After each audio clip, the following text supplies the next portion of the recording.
할렐루야. 성령 충만하십시오. 하나님의 은혜 가득한 복된 하루 되시기를 주의 이름으로 축복합니다. 우리가 함께 읽을 하나님 말씀은 빌립보서, 골로새서, 데살로니가 전서입니다. 에베소서, 빌립보서, 골로새서, 빌레몬서를 흔히 옥중서신이라고 이야기합니다. 바울이 로마 감옥에 수감되었을 때 보낸 편지들이기 때문입니다. 감옥에 있을 때 아마도 바울은 자신의 마지막을 어느 정도 예상하고 있었을 것입니다. 세상에 죽음을 두려워하지 않는 사람이 어디에 있겠습니까? 분명 바울도 두려웠을 것입니다.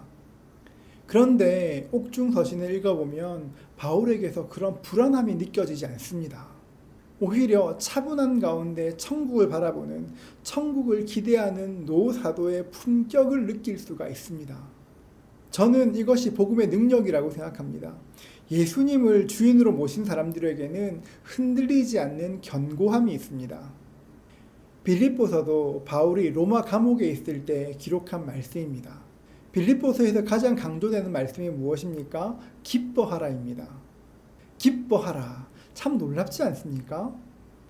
생각해보면 빌립보 교회 성도들이 감옥에 있는 바울에게 기뻐하십시오, 힘내십시오 막 이렇게 말해야 될 것 같은데 오히려 감옥 안에 있는 바울이 감옥 밖에 있는 빌립보 교회 성도들에게 기뻐하라, 내가 다시 말하노니 기뻐하라 이렇게 이야기합니다. 여러분, 바울이 이런 기쁨을 누릴 수 있었던 이유가 무엇입니까? 빌립보서 4장 11절과 12절은 말합니다. 내가 궁핍함으로 말하는 것이 아니니라. 어떤 형편에든지 나는 자족하기를 배웠노니 나는 비천에 처할 줄도 알고 풍부에 처할 줄도 알아. 모든 일 곧 배부름과 배고픔과 풍부와 궁핍에서 처할 줄 아는 일체의 비결을 배웠노라. 우리는 흔히들 환경에서 기쁨이 나온다고 생각합니다. 맞습니다. 좋은 환경이라면 더 기뻐하기 쉬울지 모르겠습니다. 그러나 참된 기쁨은 환경에서 나오는 것이 아닙니다. 찬송가 438장 2절의 가사처럼 높은 산이 거친 들이 초막이나 빈들이라 내 주 예수 모신 곳이 그 어디나 하늘나라. 바울이 이런 삶을 살았습니다. 어쩌면 천국에 가면 바울이 이 찬송 부르는 것을 들을 수 있을지도 모르겠습니다. 자족하는 기쁨, 세상이 줄 수 없는 기쁨을 누릴 수 있는 유일한 방법이 있다면 예수 안으로 들어가는 것입니다. 예수님 안에 거하고 예수님을 생각할 때 환경이 아니라 예수님으로 기뻐하는 은혜가 임하게 되는 것입니다. 그것이 복음의 능력입니다. 골로새는 바울이 2차, 3차 전도여행 때 지나갔던 소아시아 지방의 한 도시입니다. 바울이 골로새 교회를 향해서 편지를 보내지만 사실 바울이 골로새 교회를 직접 방문한 일은 없었습니다. 바울의 동역자 에바브라가 교회를 설립했고 바울은 에바브라를 통해서 늘 교회의 소식을 듣고 있었습니다. 골로새서의 주제는 예수님께서 모든 것들 중에서 가장 뛰어나다는 것이고 성도는 오직 예수님 안에 있을 때에만 완전해진다는 것입니다. 여러분, 바울이 예수님 안에 있을 때만 완전해진다 이렇게 말한 이유가 무엇입니까? 당시 골로새 교회에 이단이 들어왔는데 이 이단의 특징이 복음만으로는 부족하니 무엇을 더 해야 한다는 것이었습니다. 너희는 이방인이니까 할례를 받아야 되고 율법에 규정된 음식과 절기를 지켜야 하고 천사도 숭배해야 하고 그렇게 해야 구원받는다고 이야기하였습니다. 한마디로 말하면 예수님만으로 부족하다는 것입니다. 예수님만으로는 부족하다 말하는 그 사람들에게 바울은 말합니다. 아니다. 예수님이면 충분하다. 예수님 한 분이면 된다. 예수님 안에 있으면 완전하다. 이렇게 이야기하는 것입니다. 예수님 한 분으로 충분하기 때문에 우리가 해야 될 일은 예수님을 우리의 구원의 주인으로 영접하는 것이고 우리는 주인이 부르신 그 부르심에 합당한 삶을 살면 그 자체로 충분하다는 것입니다. 여러분, 기억하십시오. 예수님이면 충분합니다. 이제 데살로니가 교회를 이야기하려고 합니다.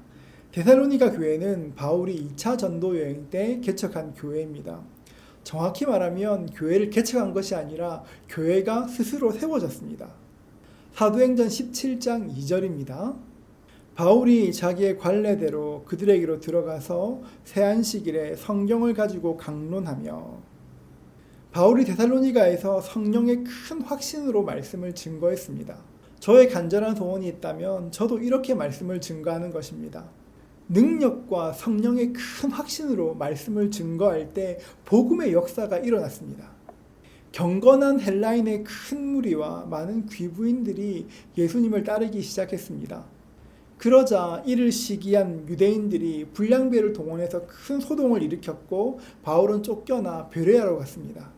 베레아를 거쳐 고린도에서 사역하고 있을 때 디모데와 디도를 통해서 데살로니가 교회의 소식을 듣게 되었습니다.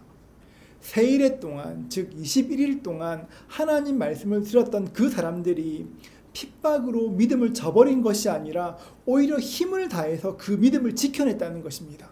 그 소식을 듣고 바울이 얼마나 기뻤겠습니까? 그래서 그들을 격려하기 위해서 쓴 말씀이 바로 데살로니가 전서입니다. 바울은 다시 한번 정성을 다해서 복음을 증거했습니다. 예수님만이 구원자이심을 오직 은혜로 구원받아야 한다고 증거했습니다. 그리고 한 가지 더 당부했는데 그것은 예수님의 강림을, 예수님의 재림을 기다리라는 것이었습니다. 데살로니가 전서를 보면 바울이 모든 단락마다 주님께서 다시 오실 것이다, 주님의 강림을, 주님의 재림을 이야기합니다. 데살로니가 전서 말씀을 읽으시면서 강림이라는 단어에 한번 동그라미 해보십시오. 데살로니가 전서가 총 5장인데 모든 장의 마지막 단락마다 주께서 강림하실 것이다, 주께서 재림하실 것이다 바울이 이야기합니다. 바울이 모든 단락마다 주님이 다시 오실 것이다, 우리 주님의 강림을, 우리 주님의 재림을 이야기했던 이유가 무엇입니까?